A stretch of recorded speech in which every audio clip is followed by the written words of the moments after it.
Assalamualaikum warahmatullahi wabarakatuh. Selamat pagi, salam semangat buat kita semua, khususnya Sobat MY Production. Kali ini saya akan mengupdate kebijakan baru dari Shopee, di mana yang lagi rame saat ini itu banyak seller-seller yang mengeluhkan tentang kebijakan ini. Seperti biasa, jangan lupa untuk subscribe, karena subscribe dari teman-teman kalian ini akan membantu saya untuk bersemangat membuat video-video selanjutnya. Baik, langsung saja. Seperti biasa, kita akan mulai dengan latar belakang dulu. Kenapa biaya layanan naik, apa saja yang membuat biaya layanan naik, habis itu komentar seller gimana, dan juga yang pasti yang paling penting ini adalah solusinya bagaimana. Baik, langsung saja.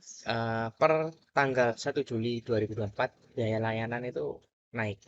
Dalam artian penjual atau seller ini akan otomatis mengikuti gratis ongkir, yang biayanya itu 4%. Jadi yang seperti toko saya, yaitu peralatan listrik dan rumah tangga, itu biaya adminnya sekitar 6,5%. Jadi kalau ditambah gratis ongkir itu jadi 10,5%.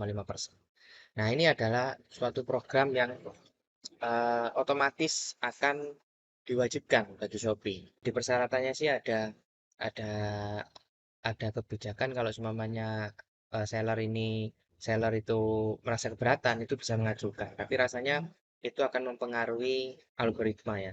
Dalam artian akan mempengaruhi traffic. Nah, mau tidak mau kita bakalan mengikuti. Memang kenaikan biaya admin di marketplace itu adalah suatu keniscayaan.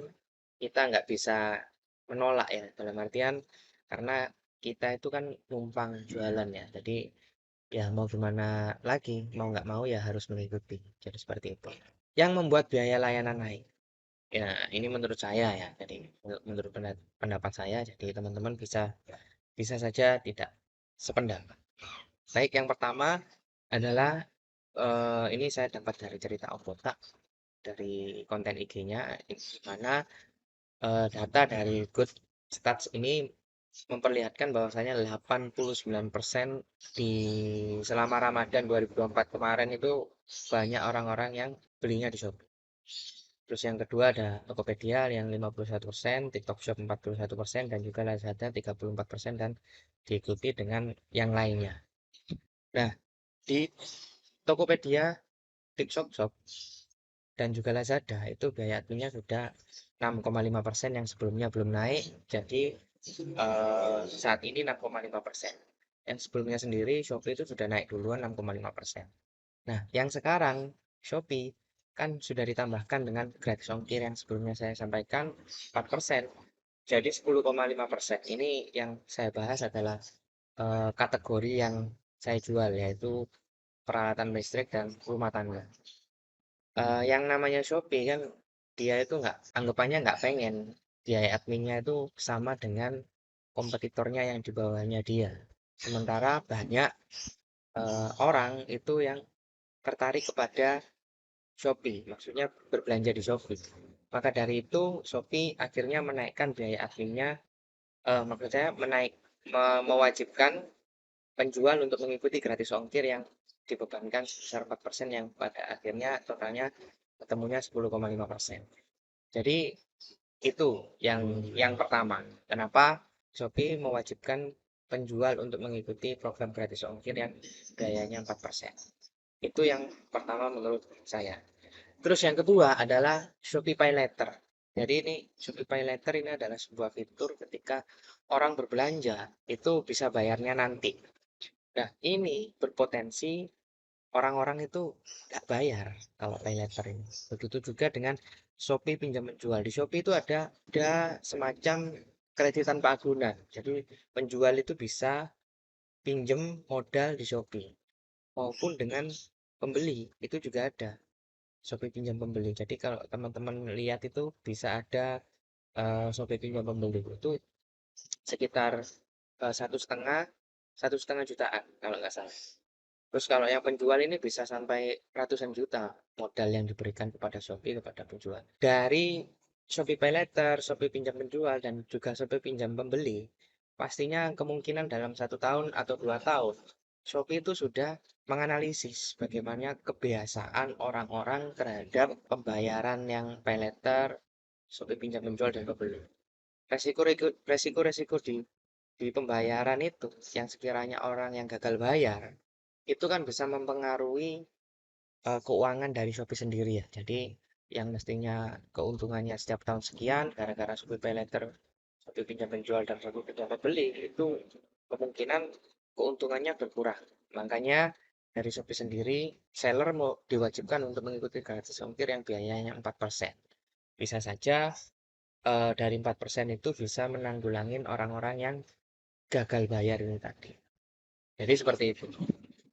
Nah, selanjutnya ini kita bahas komentar dari seller sendiri. Nah, ini ada yang berkomentar, kemungkinan banyak orang yang keluar dari gratis ongkir ekstra, makanya dari Shopee mewajibkan. Karena eh, menurut saya sendiri, ikut gratis ongkir atau enggak itu rasanya orang itu bisa tetap mengklaimkan gratis ongkirnya. Jadi seperti itu. Dan saya sendiri ada toko yang lain lagi yang saya kelola sudah ikut gratis ongkir. Ketika orang beli itu ada yang tetap bayar ongkirnya, nggak gratis. Jadi seperti itu. Nah, yang selanjutnya yang kedua, seller online harus bikin himpunan berbadan hukum. Ini saya sih setuju ya, karena biar Shopee ini nggak seenaknya sendiri. Kan kalau ada berbadan hukum, kita bisa diskusi dengan Shopee, mencari jalan tengahnya ini gimana.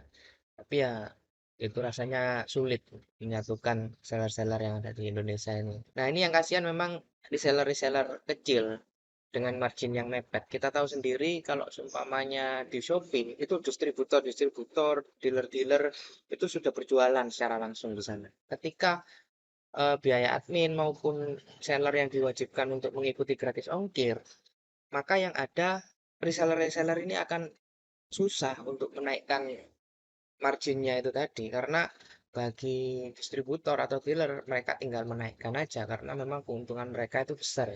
Tapi untuk reseller-reseller kecil ini yang akhirnya lambat laun bisa-bisa mereka itu berpotensi untuk tidak bisa melanjutkan usahanya.